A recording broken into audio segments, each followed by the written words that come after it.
Hi friends, സാപ്പിഡ മലയാളത്തിൻ്റെ ഏറ്റവും പുതിയൊരു വീഡിയോയിലേക്ക് എല്ലാവർക്കും സ്വാഗതം.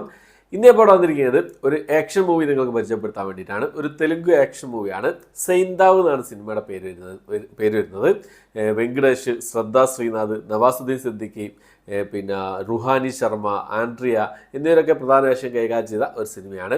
തിയേറ്റർ റിലീസ് ചെയ്ത് തിയേറ്ററിൽ കുഴപ്പമില്ലാത്ത രീതിയിലുള്ള വിജയം കരസ്ഥമാക്കി തോന്നുന്നു. പ്രതീക്ഷ വിജയം കരസ്ഥമാക്കിയിട്ടുള്ള ഈ ഒരു സിനിമ. അപ്പോൾ ഒരു ടിപ്പിക്കൽ തെലുങ്ക് ആക്ഷൻ മൂവി അതാണ്. അങ്ങനെ വിശേഷിപ്പിക്കാൻ സിനിമയെക്കുറിച്ചിട്ട് സൈന്താവ്. ഈ സിനിമയുടെ പ്ലോട്ട് എന്ന് പറഞ്ഞാൽ പ്ലോട്ട് പ്രത്യേകിച്ച് ഒരു പ്രത്യേകതയൊന്നും പ്ലോട്ടിലില്ല. നമ്മൾ കണ്ടുപിടുത്ത ആക്ഷൻ സിനിമകൾ, അതായത് വലിയ സംഭവമായിരുന്ന ഒരു നമ്മുടെ നായകൻ സ്വന്തം മകൾക്ക് വേണ്ടിയിട്ട്, മകളെ വളർത്താൻ വേണ്ടിയിട്ട് എല്ലാം ഉപേക്ഷിച്ച് ഒരു സാധാരണ ജീവിതം നയിച്ചു പോരായിരിക്കും. തൻ്റെ മകൾക്ക് ഒരു അസുഖം വരും. ആ മകളെ രക്ഷിക്കാൻ വേണ്ടിയിട്ട് വീണ്ടും പഴയ ഒരു ലൈഫിലേക്ക്, പഴയ ഒരു ജീവിതത്തിലേക്ക്, ആ ഒരു ഇതിലേക്ക് ഇറങ്ങുകയാണ്. അതിനുശേഷം നമ്മുടെ നായകൻ്റെ മകളെ രക്ഷിക്കാൻ കഴിഞ്ഞോ, എന്തൊക്കെയാണ് അതിൻ്റെ ഇടയിൽ ഉണ്ടാകുന്ന സംഭവങ്ങൾ എന്നുള്ള കാര്യങ്ങളൊക്കെയാണ് ഈ സിനിമയിൽ മൊത്തത്തിൽ പറഞ്ഞു പോകുന്നത്. കിടിലൻ ആക്ഷൻ രംഗങ്ങളാണ്. എന്താ പറയുക, ഒരു പക്ക വെങ്കടേഷ് ഷോ, വെങ്കി ഷോ എന്ന് പറയാം. കിടിലൻ ആക്ഷൻ രംഗങ്ങളൊക്കെ സൂപ്പറാക്കിയിട്ടുണ്ട്. അദ്ദേഹത്തിൻ്റെ 75ാമത്തെ ഫിലിമാണ് തോന്നുന്നു ഈ ഒരു സിനിമ. സൂപ്പറാക്കിയിട്ടുണ്ട്. കിടിലൻ ആക്ഷൻ രംഗങ്ങളൊന്നും ഒരു രക്ഷയില്ലാത്ത ആക്ഷൻ രംഗങ്ങളും കാര്യങ്ങളൊക്കെ ആയിരുന്നു. ശൈലേഷ് കൊലാനിയാണ് ഈ സിനിമ സംവിധാനം ചെയ്തിരിക്കുന്നത്. ഈ സിനിമ കാണാനുള്ള ഏറ്റവും വലിയൊരു ഘടകം എന്ന് പറഞ്ഞാൽ ഈ ഒരു സംവിധായകനായിരുന്നു. ഹിറ്റ്, ദ ഫസ്റ്റ് കേസും സെക്കൻഡ് കേസും ഒക്കെ നിങ്ങൾ കണ്ടിട്ടുണ്ടാവും.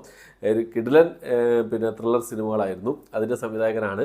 അപ്പോൾ അതുപോലെ ഒരു ത്രില്ലർ ഒക്കെയാണ് ഞാൻ പ്രതീക്ഷിച്ചതെങ്കിലും നേരെ തിരിച്ചായിരുന്നു. വലിയ ത്രില്ലിങ് കാര്യങ്ങളൊന്നും ഇല്ലായിരുന്നു. പ്രഡിക്റ്റബിൾ ആയിരുന്നു സ്റ്റോറി ലൈൻ കാര്യങ്ങളൊക്കെ. ആക്ഷൻ കാണാൻ വേണ്ടിയിട്ട് ഈ സിനിമ കാണാം. കിടിലൻ ആക്ഷനുകളാണ്. എന്താ പറയുക, നല്ല ക്വാളിറ്റി തന്നെ ചെയ്ത് വെച്ചിട്ടുണ്ട്. ശരിക്കും വെങ്കടേഷ് ഷോ ആണ് ഈ ഒരു സിനിമ. പിന്നെ നവാസുദ്ദീൻ സിദ്ദിഖിയുടെ കഥാപാത്രമുണ്ട്, വില്ലൻ കഥാപാത്രം. സൂപ്പർ വില്ലനീസം തന്നെയായിരുന്നു. പക്ഷേ കുറച്ചുകൂടി സ്ക്രീൻ സ്പേസ് കൊടുക്കാമായിരുന്നു തോന്നി എനിക്ക്. കുറച്ചുകൂടി കിട്ടിയിരുന്നെങ്കിൽ സൂപ്പറാക്കാമായിരുന്നു. എന്നാലും കിട്ടിയ ആ റോള് കിടിലനാക്കിയിട്ടുണ്ട്. പിന്നെ ആൻഡ്രിയൻ്റെ ഒരു സംഭവം, അതും രസമുണ്ടായിരുന്നു. അവർക്കൊക്കെ കുറച്ചുകൂടി സ്ക്രീൻ സ്പേസ് കൊടുക്കാമായിരുന്നു തോന്നി. പിന്നെ സർപ്രൈസിങ് ആയത് എന്താണെന്ന് വെച്ചാൽ ഈ സിനിമയിൽ ആര്യ ഒരു പ്രധാന വേഷമല്ല, ഒരു വേഷം കൈകാര്യം ചെയ്യുന്നുണ്ട്. വലിയ ഇമ്പോർട്ടൻ്റ് ആയിട്ടുള്ള റോളും കാര്യങ്ങളൊന്നുമല്ല. പക്ഷേ എന്തിനാണ് ആര്യ ഇതിൽ അഭിനയിച്ചതെന്ന് എനിക്ക് മനസ്സിലാകുന്നില്ല. വലിയ ഇമ്പോർട്ടൻസ് ഒന്നുമില്ല. നായകൻ്റെ പിറകിൽ നിൽക്കുന്ന ഒരാളായിട്ട് കുറഞ്ഞ സീനുകളേ ഉള്ളൂ, കുറഞ്ഞ ഡയലോഗ്സേ ഉള്ളൂ. നല്ല ലുക്കിലും കാര്യങ്ങളൊക്കെയാണ് വന്നത്. ആക്ഷനുകളൊക്കെ ഉണ്ട്. രസമുണ്ടായിരുന്നു. എന്തായാലും കണ്ടു നോക്കുക. ആമസോൺ പ്രൈമിൽ അവൈലബിൾ ആണ്. തമിഴ്, തെലുങ്ക്, മലയാളം ഭാഷകളിൽ അവൈലബിൾ ആണ്. ഞാൻ മലയാളമാണ് കണ്ടത്. കുഴപ്പമില്ലാത്ത ഡബ്ബിങ് കാര്യങ്ങളൊക്കെ തന്നെയായിരുന്നു. പിന്നെ കുറേ ഇമോഷൻ സീൻസ് കാര്യങ്ങളൊക്കെ ഉണ്ട്. അച്ഛൻ മകൾ അതായത് വെങ്കടേഷനും മകളും തമ്മിലുള്ള ആ ഒരു ഇമോഷണലുകളും കാര്യങ്ങളൊക്കെ, ആ ഒരു കെമിസ്ട്രി കാര്യങ്ങളൊക്കെ രസമുണ്ടായിരുന്നു.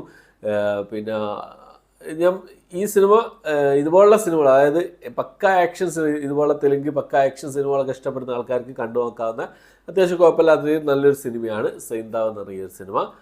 ആമസോൺ പ്രൈമിൽ അവൈലബിൾ ആണ്. കണ്ടു നോക്കുക. കണ്ടവരുണ്ടെങ്കിൽ നിങ്ങളുടെ അഭിപ്രായം കമന്റ് ബോക്സിൽ രേഖപ്പെടുത്താൻ ശ്രമിക്കാം. ഓക്കെ, അപ്പോൾ ഇത്രയാണ് ഇന്നത്തെ വീഡിയോ. എൻ്റെ വീഡിയോ ഇഷ്ടപ്പെട്ടിരിക്കുക ലൈക്ക് ചെയ്യാൻ, ഷെയർ ചെയ്യാൻ, സബ്സ്ക്രൈബ് ചെയ്യാൻ മറക്കാതിരിക്കുക. പുതിയൊരു വീഡിയോ ആയിട്ട് വരുന്നതായിരിക്കും.